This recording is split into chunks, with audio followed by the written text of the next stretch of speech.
लाड़ो नाम की चिड़िया जंगल में अपने बच्चों के साथ एक पेड़ पर खुशहाली से जिंदगी जी रही थी। लाड़ो के बच्चे अब बड़े हो रहे थे। अब मेरे बच्चे बड़े हो रहे हैं, मुझे मेरे बच्चों की शादी कर देनी चाहिए। तभी वहाँ लाड़ो के दोस्त प्यारी और कौवा भैया वहाँ आ जाते हैं। अरे लाड़ो, क्या हुआ? तुम ऐसे चिंतित क्यों बैठी हो? अरे कुछ नहीं कौवा भैया और मेरी प्यारी बहना, मैं ये सोच रही थी कि अब मेरे बच्चे बड़े हो रहे हैं, मुझे उन दोनों की शादी की चिंता है। बस इतनी सी बात? तुम चिंता मत करो, मेरी जानकारी में एक परिवार है, उनके भी बच्चे बड़े हो गए हैं। अगर तुम कहो तो मैं उनसे बात करके देखती हूँ। हाँ हाँ, तुम अभी जाओ और उनसे बात करके देख लो। कौवा भैया, आप भी मेरे साथ चलिए। कौवा भैया और प्यारी शादी की बात करने के लिए दूसरे जंगल की तरफ निकल पड़ते हैं। अच्छा हुआ हमने लाड़ो से बात की, अगर हम उसके पास नहीं जाते तो वो और परेशान हो जाती। जी कौवा भैया, लाड़ो बहुत गुमसुम स्वभाव की है, जब तक उससे कोई पूछ नहीं लेता वो सारी बातें अपने मन में ही दबाए रखती है। कौवा भैया और प्यारी दूसरे परिवार के पास आ जाते हैं। अरे कैसी हो रूपा बहन? मैं ठीक हूँ, आप दोनों कैसे हो? हम तुम्हारे बच्चों के लिए रिश्ता लेकर आए हैं। ये तो बहुत अच्छा हुआ, मैं कब से इनको बोल रही हूँ, हमारी बच्चियाँ अब बड़ी हो रही हैं। आप कौवा भैया के पास जाकर आइए। लेकिन ये है कि मेरी बात ही नहीं सुनते। अभी बारिश का मौसम आने वाला है ना, तो ये अनाज इकट्ठा करने में लगे हुए हैं। अनाज तो हमें भी इकट्ठा करना है रूपा, लेकिन उसके साथ साथ हमें अपने बच्चों की भी चिंता करनी चाहिए। हमारे पड़ोस में एक लाड़ो नाम की चिड़िया है, उसके भी 2 बेटे हैं। मैं उन्हीं के लिए तुमसे रिश्ता जोड़ने के लिए आई हूँ और लाड़ो के दोनों बेटे बहुत अच्छे हैं। तुम्हारी बेटियाँ खुशी से वहाँ अपना जीवन बिताएंगी। मुझे तुम दोनों पर पूरा भरोसा है। मेरी बेटियाँ भी बहुत सुंदर और सुशील है। मैं जानती हूँ रूपा। ठीक है, फिर तो कब आओगे आगे शादी की बात बढ़ाने के लिए? हम कल ही आ जाएंगे। सुनिए जी, कल हमें अपने बेटियों के लिए लड़के वालों के पास जाना है। दूसरे दिन रूपा और उसका परिवार लाड़ो के घर आ जाते हैं। कौवा भैया और प्यारे भी उनके बातचीत में शामिल हो जाते हैं। रूपा को लाड़ो के दोनों बेटे पसंद आ जाते हैं। सब लोग मीठी बेरियां खाकर शादी की तारीख पक्की कर लेते हैं। दोनों परिवार शादी की तैयारियों में लग जाते हैं।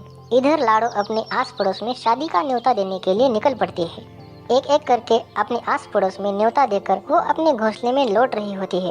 तभी उसे ये ध्यान में आता है कि उसने घोंगा मौसी को तो न्योता दिया ही नहीं। वो वापस अपना रास्ता बदल लेती है और घोंगा मौसी के घर की तरफ निकल पड़ती है। लाड़ो घोंगा मौसी के घर पर आ जाती है। घोंगा मौसी मजे से पत्ते खा रही होती है। नमस्ते घोंगा मौसी, कैसी हो आप? मैं ठीक हूँ लाड़ो, तुम कैसी हो? आज अचानक यहाँ कैसे आना हुआ? एक हफ्ते बाद मेरे बेटों की शादी है, आप जरूर आना। हाँ हाँ, मैं जरूर आऊंगी। ठीक है मौसी, अब मैं चलती हूँ, बहुत सारा काम पड़ा है। लाड़ो वहाँ से निकलकर अपने घोंसले की तरफ निकल पड़ती है। मुझे अभी निकलना होगा, तब जाके मैं लाड़ो के बेटी की शादी में जा सकूंगी। घोंगा मौसी घर से निकल पड़ती है। घोंगा मौसी घर से थोड़ी ही दूर आने पर थक जाती है। तभी उसे पेड़ पर लाल रंग की बेरियां दिखाई पड़ती है। मैं तो चलकर बहुत थक गई हूँ, मुझे ये लाल लाल और मीठी मीठी बेरियां खाकर थोड़ा आराम करना चाहिए। घोंगा मौसी पेड़ पर लगी हुई बेरियां खाने लगती है। घोंगा मौसी उसी पेड़ का एक पत्ता तोड़कर उस पत्ते के नीचे सो जाती है। जैसे ही घोंगा मौसी की नींद खुल जाती है, सुबह हो चुकी होती है। अरे बाप रे, मैंने तो बहुत आराम कर लिया, मुझे निकलना पड़ेगा। घोंगा मौसी फिर से निकल पड़ती है। थोड़ी दूर जाने पर घोंगा मौसी फिर से थक जाती है और एक नदी के पास रुक जाती है। मैं तो बहुत थक गई, अब मुझे फिर से आराम करना होगा।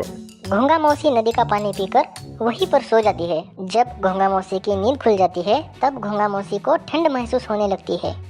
अरे बाप रे, सर्दियों का मौसम आ गया, इस बार तो मैंने ज्यादा ही आराम कर लिया। अब मुझे जल्द से जल्द यहाँ से निकलना पड़ेगा। अब मैं रास्ते में नहीं रुकूंगी, नहीं तो मैं लाड़ू के बेटे की शादी में नहीं जा सकूंगी।